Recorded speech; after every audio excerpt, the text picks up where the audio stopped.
Halo Sobat Berbagi Ilmu, kali ini kita akan membahas materi IPA Biologi pada bab 1 keanekaragaman hayati dan klasifikasi makhluk hidup pada tema yang terakhir yaitu klasifikasi makhluk hidup.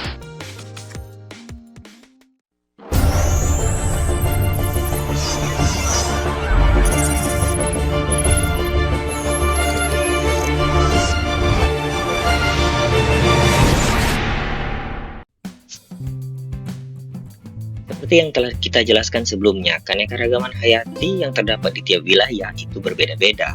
Dan sekarang kita akan membahas klasifikasi makhluk hidup. Klasifikasi makhluk hidup adalah pengelompokan makhluk hidup berdasarkan ciri-ciri tertentu. Cabang ilmu yang mempelajari klasifikasi makhluk hidup disebut dengan taksonomi. Dasar-dasar klasifikasi. Klasifikasi terdiri dari yang pertama, klasifikasi sistem ilmiah yang merupakan klasifikasi untuk membentuk takson yang sesuai kehendak alam. Organisme di bumi dibagi menjadi dua kingdom, yaitu hewan dan tumbuhan. Kemudian hewan dikelompokkan berdasarkan persamaan habitat dan perilakunya, sedangkan tumbuhan dikelompokkan berdasarkan ukuran dan strukturnya. Timbul pertanyaan, manusia termasuk pada kingdom yang mana? Sedangkan di sini hanya ada dua. Untuk manusia masuk ke kingdom hewan. Selanjutnya, klasifikasi sistem artifisial atau buatan. Klasifikasi sistem artifisial adalah klasifikasi untuk tujuan praktis. Misalnya berdasarkan kegunaannya. Contoh, berdasarkan kegunaannya, tumbuhan dikelompokkan menjadi tanaman obat, tanaman hias, makanan pokok, tanaman sayuran, tanaman sandang, dan sebagainya. Selanjutnya, klasifikasi sistem filogenetik. Pada sistem filogenetik, klasifikasi didasarkan pada hubungan kekerabatan antar organisme dengan melihat kesamaan ciri morfologi, struktur anatomi, fisiologi, etologi, atau perilaku hewan. Hubungan kekerabatan antar organisme tersebut digambarkan sebagai pohon filogenetik. Kemudian, klasifikasi sistem modern. Klasifikasi ini dibuat berdasarkan hubungan kekerabatan organisme atau filogenetik yang sebelumnya kita bahas dengan ciri-ciri gen atau kromosom serta ciri-ciri biokimia. Biasanya di era modern ini ada pengklasifikasian bakteri Thermopylae misalnya seperti itu. Selanjutnya, tingkatan takson dalam klasifikasi. Tingkatan takson adalah tingkatan unit atau kelompok makhluk hidup yang disusun mulai dari tingkat tertinggi hingga tingkat terendah. Semakin tinggi tingkat takson, semakin banyak anggota takson dan semakin banyak pula perbedaannya. Kemudian sebaliknya, semakin rendah tingkat takson, semakin sedikit anggota takson dan semakin banyak pula persamaan antar anggota taksonnya. Selanjutnya, untuk tingkatan takson. Jadi di sini kita dituntut untuk menghafal tingkatan takson. Sebelum kita menghafalnya, kita pelajari dulu apa sih tingkatan takson itu. Yang pertama itu kingdom atau kerajaan, yang merupakan tingkatan takson tertinggi dengan jumlah anggota terbesar. Organisme di bumi dikelompokkan menjadi beberapa kingdom, yaitu Animalia, Plantae, Fungi, Monera, dan Protista. Yang selanjutnya itu filum atau divisi. Filum digunakan untuk takson hewan. Ingat, untuk filum itu hewan. Sedangkan untuk divisi itu digunakan untuk tumbuhan. Kingdom Animalia dibagi menjadi beberapa filum, yaitu Chordata, Echinodermata, dan Platyhelminthes. Ada 3 kingdom Animalia ya untuk filumnya. Kingdom Plantae dibagi menjadi 3 divisi, yaitu Bryophyta, Pteridophyta, dan Spermatophyta. Selanjutnya untuk kelas. Nama kelas biasanya menggunakan akhiran edonae untuk tumbuhan berbiji, dan Opsida untuk lumut, Pisceaceae untuk alga. Selanjutnya ordo. Nama ordo pada tumbuhan biasanya menggunakan akhiran ales, dan famili pada tumbuhan biasanya menggunakan akhiran Aciaceae. Tetapi ada pula yang tidak. Sementara untuk hewan menggunakan akhiran kata idae. Selanjutnya yaitu genus atau marga. Kaidah penulisan nama genus yaitu huruf besar pada kata pertama dan dicetak miring atau di garis bawah. Contohnya famili Poaceae terdiri atas genus Z, Saccharum, Triticum, dan Oryza. Kemudian untuk spesies, nama spesies terdiri atas dua kata, di mana kata pertama menunjukkan nama genus seperti yang sebelumnya kita jelaskan, sedangkan kata kedua adalah nama spesifiknya. Contoh genus Rosa, terdapat spesies Rosa multiflora, Rosa canina, Rosa rugosa, Rosa alba, Rosa gigante, dan Rosa dumalis. Selanjutnya untuk tambahan yaitu varietas atau ras. Istilah varietas dan kultivar digunakan dalam spesies tumbuhan, sedangkan istilah ras digunakan untuk hewan. Varietas secara botani adalah populasi tanaman dalam satu spesies yang menunjukkan perbedaan ciri yang jelas. Penulisan varietas secara botani didahului dengan singkatan var, dan nama varietas dicetak miring atau di garis bawah. Contoh untuk Oryza sativa, padi, var indica, zimais, jagung, var tunicata. Berarti sini varietasnya yaitu indica untuk padi dan jagung itu varietasnya tunicata. Varietas secara agronomi atau kultivar adalah sekelompok tanaman yang memiliki satu atau lebih ciri khas yang dapat dibedakan secara jelas. Contoh penulisan dengan memberi tanda petik dan tidak dicetak miring. Ingat, tidak dicetak miring. Contoh kultivar pada spesies Rosa alba terdiri atas Rosa alba mormoros. Itu ada tanda petiknya dan tidak dicetak miring. Rosa alba Blashill, Rosa alba Swapellus. Oke, selanjutnya bagaimana sih cara menghafal urutan taksonomi itu? Triknya yaitu dengan mengingat huruf pertama pada tingkatan tersebut, terdiri dari kingdom, phylum atau divisi, kelas, ordo, famili, genus, dan spesies. Nah, di sini seperti yang diwarnai ini warna merah yaitu awalan hurufnya yaitu KF, KOP, GS. Jadi kita menghafalnya kita pisah-pisah KF, kemudian KOP, kemudian GS. Jadi kita hafalkan di sini. Untuk KF terdiri dari kingdom dan phylum. Nanti kalau divisinya mengikuti saja. KOP, kelas, ordo, famili. GS yaitu genus dan spesies. Dan urutan ini biasanya selalu masuk di ujian nasional. Dan perlu diingat, kingdom makin tinggi tingkatan taksonnya, ini anggotanya makin banyak. Tapi kesamaannya itu sedikit, dan kalau semakin rendah itu anggotanya makin sedikit tapi persamaannya semakin banyak. Misal kingdom di sini kan hewan, untuk hewan kan banyak, ikan, kambing, sapi, semua termasuk dalam sini. Tapi kalau sudah di tingkat spesies, kambing dan sapi itu terpisah dan ikan juga terpisah. Di sini biasanya spesies terdiri ikan ini, ikan itu, banyak macamnya.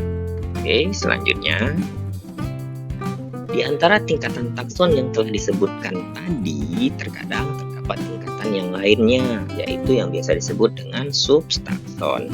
Contoh, untuk subphylum ada subphylum, di bawah ordo ada juga subordo, di bawah famili ada subfamili, dan untuk tingkatan yang lebih di atasnya ada supertakson. Misalnya untuk kelas ada superkelas, untuk ordo ada superordo, dan untuk famili ada superfamili, dan seterusnya. Selanjutnya, setiap jenis makhluk hidup diberikan nama ilmiah atau nama Latin. Sebagian nama tersebut bukan istilah asli dalam bahasa Latin, melainkan nama yang diberikan oleh orang yang pertama kali memberikan deskripsinya, lalu dilatinkan. Orang yang memberikan deskripsi tersebut disebut deskriptor. Nama spesies yang diberikan oleh para ahli mulanya merupakan deskripsi lengkap atau pada suatu organisme. Namun, dalam perkembangannya, nama tersebut diubah menjadi nama genus dan spesies yang ringkas dan jelas. Nama ilmiah berlaku secara universal, tidak seperti nama lokal di mana spesies disebut berbeda-beda juga namanya. Kemudian untuk sistem tata nama makhluk hidup ini, Carolus Linnaeus memperkenalkan sistem pemberian nama ilmiah untuk setiap jenis spesies yang disebut dengan binomial nomenklatur dengan mengikuti kaidah sebagai berikut. Yang pertama, menggunakan bahasa Latin atau bahasa lain yang dilatinkan seperti yang dijelaskan tadi.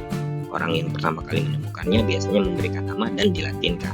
Kemudian terdiri atas dua kata seperti namanya binomial, jadi dua kata. Sedangkan kata kedua itu merupakan kata spesies dan kata pertamanya menunjukkan genusnya. Kemudian huruf pertama pada kata pertama ditulis dengan huruf besar, huruf selanjutnya ditulis huruf kecil. Nama genus dan nama spesies dicetak miring atau di garis bawah terpisah. Jadi misalnya Zimes. Zimes ini kan ini genus Z-nya. Mesnya ini spesies. Oke. Jadi ini oleh karena tulisan tidak bisa dimiringkan jadi diberi garis bawah. Oke. Nama deskriptor atau penemunya ditulis di belakang nama spesies dengan huruf tegak tanpa garis bawah. Huruf tegak tanpa garis bawah untuk nama deskriptornya. Biasanya yang diberikan nama deskriptor itu untuk tumbuhan. Kalau hewan biasanya jarang. Oke. Contoh penulis nama ilmiah. Di sini kita contohkan Gleimsmer atau Glycine Maxmer kedelai. Mer adalah deskriptornya atau Merrill. Selanjutnya perkembangan klasifikasi makhluk hidup. Itu awal sekali klasifikasi makhluk hidup itu dua kingdom yang kita sebut tadi, hewan dan tumbuhan, atau dilatinkan itu plantae untuk tumbuhan, animalia untuk hewan. Namun seiring berjalannya waktu menjadi sistem tiga kingdom. Itu Ernest Haeckel. Kalau dua kingdom tadi Aristoteles. Itu terdiri dari protista, plantae, animalia. Jadi di sini animalianya tetap, plantae-nya tetap, namun bertambah protista. Ada protista mirip tumbuhan, ada protista mirip hewan. Selanjutnya sistem tiga kingdom Ernest Haeckel tadi. Ini sudah 4 kingdom yang ini. Sebelumnya 3 kingdom itu ada Monera tambahan, dan dari sebelumnya itu ada protista, plantae, dan animalia. Selanjutnya sistem 5 kingdom oleh Whittaker. 5 kingdom ini ditambah fungi. Oke, animalia, plantae, protista, dan Monera. Fungi ini untuk rombongan jamur. Kemudian selanjutnya itu sistem 6 kingdom atau Powers yang memperkenalkannya. Kalau intinya ada animalia dan plantae, selanjutnya dari sebelumnya itu ada fungi, ada protista. Nah, di sini ada dipecah lagi, ada archaeobakteri dan eubakteri. Oke. Kemudian ada 8 kingdom menurut Thomas Cavalier Smith, yaitu animalia masih utuh, plantae utuh, fungi untuk jamur. Di sini yang berbeda, promista, protozoa, arkezoa, eubakteri, dan archaeobakteri. Oke. Sistem 3 domain, Arquus dan lain-lain, itu archae, bakteri, dan eukarya. Kemudian untuk selanjutnya itu kita akan membahas bagaimana cara mengidentifikasi makhluk hidup. Kegiatan identifikasi diawali dengan mengamati ciri-cirinya, membandingkan organisme tersebut dengan organisme acuan yang sudah diketahui sebelumnya, kemudian diberikan nama.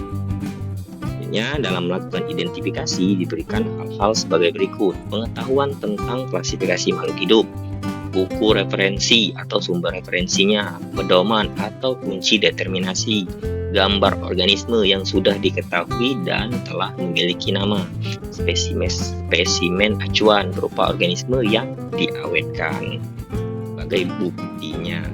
Kemudian kunci determinasi itu merupakan petunjuk praktis untuk mengklasifikasi organisme ke dalam suatu tingkatan takson. Setiap langkah dalam kunci determinasi disusun berdasarkan ciri-ciri organisme yang merupakan bentuk alternatif berlawanan sehingga disebut dengan kunci dikotom. Contoh ciri organisme bentuk alternatif yaitu berbiji belah dengan berbiji tunggal, batang berkambium dengan batang yang tidak berkambium, dan lain sebagainya. contoh di sini untuk memberikan nama pada suatu spesies dengan menggunakan pendekatan kunci determinasi yang sederhana. Jadi ini kita contohkan yang sederhana ya. Jadi yang pertama itu kita lihat apakah dia bertulang belakang. Mungkin ada yang bertanya-tanya bagaimana cara membacanya ini. Oke, cara membacanya itu kita lihat pertama. Apakah dia tidak bertulang belakang? Jika dia tidak bertulang belakang, kita lihat pernyataan atau pertanyaan nomor 2. Langsung ke nomor 2. Tubuhnya lunak atau kaki tidak berbuku-buku. Tubuh tidak lunak, kaki berbuku-buku. Nah, tapi kalau misalnya pernyataan pertama ini, apakah dia tidak bertulang belakang? Tidak cocok. Yang B-nya mempunyai ruas-ruas tulang belakang. Ke nomor 3. Berarti kita tidak melihat lagi nomor 2. Langsung melihat ke nomor 3. Oke? Seperti itu. Dan yang paling tangkaplah di sini tidak bertulang belakang. Berarti kita lihat ke nomor 2. Tubuh lunak, kaki berbuku-buku. Nah, kalau pernyataan 2 ini cocok dengan 2A, berarti langsung kita rumuskan. Berarti dia dari golongan moluska. Namun jika tidak sesuai dengan pernyataan 2A, kita lihat di B-nya. Tubuh tidak lunak, kaki berbuku-buku. Jika cocok, kita lihat di pernyataan nomor 4. Pernyataan nomor 4, bersayapkah? Jika bersayap, kita lihat pernyataan nomor 5. Jika tidak bersayap, langsung kita rumuskan. Dia krustase. Kita langsung ke contoh. Ini untuk langkah-langkahnya seperti yang saya jelaskan tadi, dapat dibaca. Oke. Kita langsung ke contohnya untuk pemahaman lebih jelas. Contoh di sini ada, kita sudah ketahui ini udang. Ya, harusnya tidak kita identifikasi lagi, tapi ini anggaplah kita belum tahu ini udang. Oke, yang pertama, apakah dia tidak bertulang belakang? Iya, benar, dia tidak bertulang belakang. Berarti kita lihat ke pernyataan kedua. Apakah tubuhnya lunak, kaki tidak berbuku-buku? Salah, tidak sesuai. Yang B-nya, tubuh tidak lunak, kaki berbuku. Ya, benar. Berarti kita lihat ke nomor 4 pernyataannya. Jadi nomor 3 tidak usah lagi. Apakah dia bersayap? Tidak. Apakah dia tidak bersayap? Ya. Berarti dia langsung kita rumuskan untuk udang itu ke kelompok krustase. Oke, selanjutnya supaya lebih paham kita berikan contoh agak banyak. Selanjutnya di sini kita ketahui cumi-cumi, tapi anggaplah kita nggak tahu ini cumi-cumi. Pernyataan pertama, apakah dia tidak bertulang belakang? Benar. Berarti kita langsung ke pernyataan kedua. Apakah tubuhnya lunak? Kaki tidak berbuku-buku? Ya, benar. Berarti langsung kita rumuskan. Kalau ini ke golongan kelompok moluska. Untuk cumi-cumi itu moluska. Selanjutnya kita cari contoh yang agak berbeda. Itu kupu-kupu. Apakah dia tidak bertulang belakang? Ya, dia tidak ada tulang belakang. Kita lihat pernyataan kedua. Tubuhnya apakah lunak? Tidak. Tubuhnya tidak lunak. Benar. Berarti kita lihat ke pernyataan nomor 4. Apakah dia bersayap? Benar, dia bersayap. Berarti kita lihat pernyataan nomor 5. Bersayap sisik atau bersayap lurus? Untuk kupu-kupu kita amati. Apakah dia bersayap sisik atau bersayap lurus? Dan kita lihat kalau dia ini bersayap sisik. Jadi dia termasuk ke golongan Lepidoptera. Oke, benar, Lepidoptera. Selanjutnya kita cari contoh yang berbeda lagi. Oke, nah, di sini ikan beda ya dengan sebelumnya. Kita lihat apakah dia bertulang belakang. Oke, apakah dia mempunyai ruas-ruas tulang belakang? Dia tidak bertulang belakang kalau yang kedua, yang 1A. Berarti dia salah. Ini pernyataan yang pertama tidak sesuai. Berarti kita ke 1B. Mempunyai ruas-ruas tulang belakang. Benar, kita ke nomor 3. Sebelumnya kita belum pernah ke nomor 3 ya. Apakah dia bergerak dengan sirip? Ya, benar. Berarti kita langsung rumuskan dia itu Pisces karena dia bergerak dengan sirip. Kemudian kalau misalkan ini bukan ikan ya, bergerak bukan dengan sirip, berarti kita lihat ke nomor 6. Tapi nomor 6 di sini belum kita kasih contoh. Dan begitulah bagaimana cara membaca dan mengidentifikasi spesies dengan kunci determinasi sederhana. Saya yakin pasti kalian mengerti. Jadi ini kesimpulannya. Untuk udang tadi pernyataannya itu 1A, 2B, 4B itu krustase. Untuk cumi-cumi 1A, 2A itu moluska. Kupu-kupu 1A, 2B, 4A, 5A itu Lepidoptera. Dan ikan 1B, 3A dia dirumuskan sebagai kelompok Pisces. Bagaimana Sobat Zobi? Pasti kalian sudah paham? Jika ada yang ingin ditanya atau dibahas, jangan sungkan tulis di kolom komentar ya. Salam berbagi ilmu dan selamat belajar.